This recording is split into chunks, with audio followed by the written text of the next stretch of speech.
There's just a bit of confusion here about who's hosting, but of course this is all on system link, so I don't think it really makes too much difference. I think the players can change host if they wanted to. Yeah, it shouldn't make too much difference, but if they do want to make the advantage, then they can take it if they want to. Currently, me and Gucci sporting the Mad Catz. The Mad Catz t-shirts. All right, just don't keep the camera on.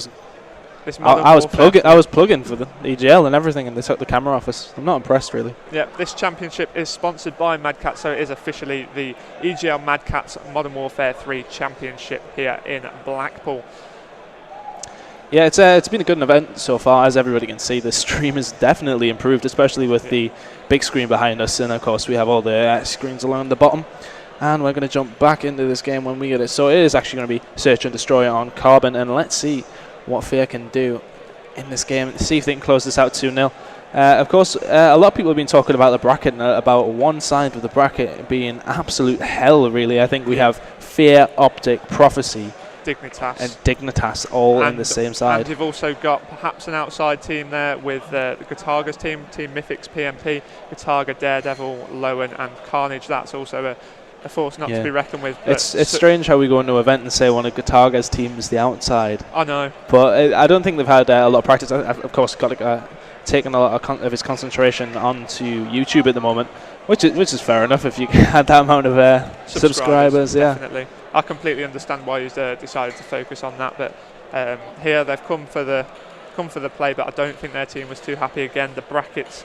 The way they've lined up, Optic and Fear being both in the same side of the brackets as well, so we could see, well, we are going to see one of them get knocked into the loser bracket early on. It won't be an American final straight through the winner brackets. They could, of course, meet once again in the final. Here we do play a winner bracket and loser bracket system. Yeah. So any team can actually meet each other in the final. 49 seconds to count down in this game, and we're going to get S&D underway. We will go with the attacking team first, stick on board with them when they switch, and then we will switch teams to watch and attack the defense from the other team.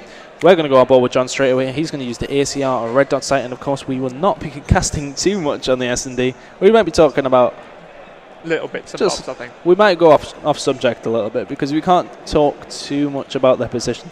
Yeah, our in the EGL venue here, we have actually got speakers playing out towards the crowd so that they get the full effect of the action, just like you guys at home. But that does, of course, prevent us casting exact pinpoint locations of the teams, as we don't want to give away any positions or whatnot. I'm sure you all at home understand, but we will try and do our best. It is quite hard to cast in this manner, but we will do our best. Now we are going to see. Hopefully we can get it turned off the speaker so we can cast a little bit more for you. That will be beneficial, but we are actually going to go on board with John using the PP90 and extreme conditioning and focus. A very, very strong push by John here. Gets taken out by Provoke using that MP7. On board with Ricky now.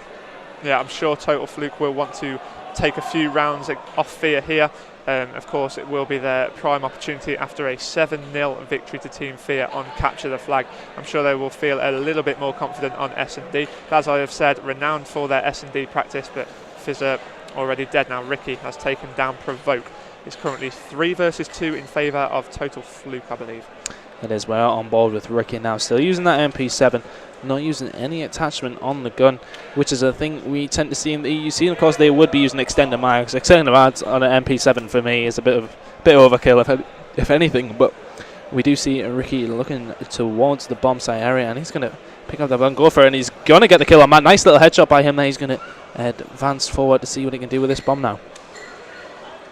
Yeah, he has, of course, changed position after getting that kill. Matt, unfortunately, getting taken down. I think the headshot was the result of that. It was a bit of an exchange of gun kills, but now Zanti has taken down Killer. So does this leave us in a 1 versus 1 situation? No, we are going to see 1 versus 2 for Ricky against the Total Fluke squad in the first round of this S&D, with Team Fear winning at a 1-0 on the maps in this best of 3. Ricky gets the bomb down. He's a 1v2 situation. Spots one of the players. Is he going to get away? He's going to get a 1. Now all it is a 1v1 against Zanti and himself, and he's going to get the kill. Big kill by Ricky there to do the 1v2. Nice play by Ricky with the ace. 300 points for him, maximum from Ricky there. Nice play by Fear. 4 kills and a bomb plant there for Ricky in the first round of that search and destroy there on Carbon. Very well played from him. I do believe we are no longer on the speaker's gooch, so we may be able to brilliant. cast a little bit more. Still be a bit quiet, they're quite close to us, so we will try and give you a bit of information going on in the game. From our perspective, we're going to stay on board. Well, actually, no, I'm going to switch it up and go on board with Ricky after his brilliant performance there using the PP90. He is going to push up that field very, very quickly using extreme condition, making use of the windows, gets his stuns across. Not going to hit anybody, but he is going to advance very far forward. Nice play by Ricky there. Barrel blowing up. Nice awareness by himself. He's going to push in there, sees one. He's going to see the second as well. Big play by Ricky here. He's going to move back into the middle of it. Shots fired. He gets taken out by Matt. Nice work by him, though.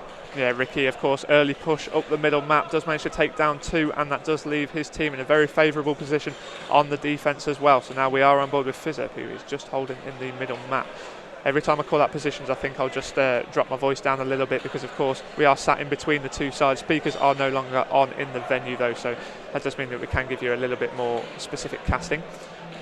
Yeah, and of course, the rule we do use for S&D over here in the EU for any American guys watching it, where the players do actually have to just put the controllers down, but they still obviously can communicate with each other. So at the moment, it is 1-0 to Fear. We're still on board with them, and they are in a 3 versus 2 situation. Fizzip, Killer, John left against Zanti and Matt. Shots have been fired towards the top right area. Fizzip sitting around this middle map. I'm actually going to change it up and go on board with Killer. Yep, still Ricky, the only player to get a kill on the Team Fear lineup, currently stacked up with 6 kills, as they are currently defending no Killer, just lying in wait of anybody pushing. Still on board with Killer. John does take out Zanti, though. We're in a 1v3 situation. I'm going to change it up to see where he is. Let's go on board with Matt to see what he can do to get away with getting around. He's in a 1v3 situation against Team Fear. It's not something you want to be involved in. Shots are being fired. He's going to get away, actually. He's going to go back around for the kill. A bit of a silly idea by him as Killer does take him out. Let's have a look at the score now. Ricky dropping 6 kills after 2 rounds. Nice play by him. Killer and John also a kill apiece. Visit dropping the 0-1 at the moment. I'm sure he'll pick it up, but not brilliant from Total Fluke at the moment, of course.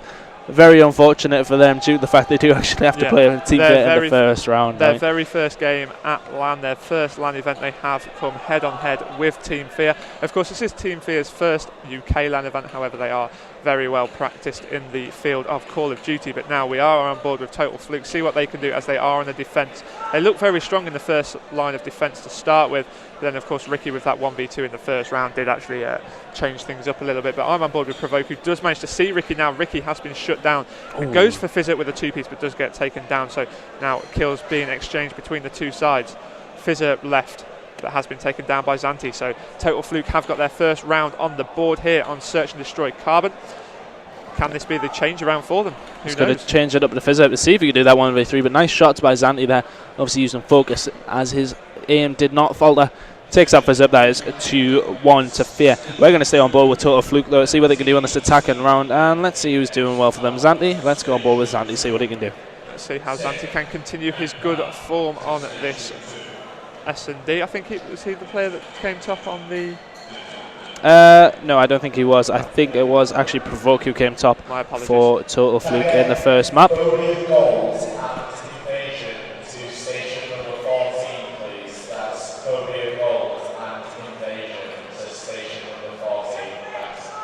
Just like at EGL7, we have got Chris Marsh using the microphone throughout the venue. His beautiful Leeds accent. Oh, he's still making noise, isn't he? Of course, it does seem as if we got a big game going on around the main area. I'm just looking over at Rel and everybody. There seems to be a big crowd around that, rather than watching this at the moment. Of course, a lot of people are expecting Team Fear to walk this game. Maybe there is a little bit of a better game going on in the middle of Matt. Zanti taking shots around the left-hand side. Fizzip and Ricky doing work on Matt and Zanti. And it is currently 2-1 and a 2v4 situation. When they make announcements, it barely picked up on the stream. And the speakers aren't working right now. Currently ball with Zifos VH, and he's going to get taken out by Ricky, who's doing a lot of work in this game. Provoke now at the back, gets taken out by Ricky. Ricky dropping 9-2 after 4 rounds. Brilliant player by the Fear team here.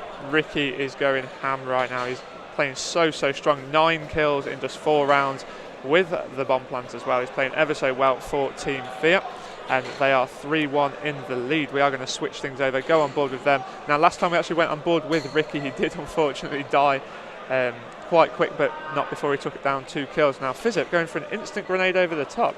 Remember, of course, grenades do not get kills within the first 10 seconds. Perhaps that's just an indication of whether anybody's pushing out. I think he put his stun grenades over.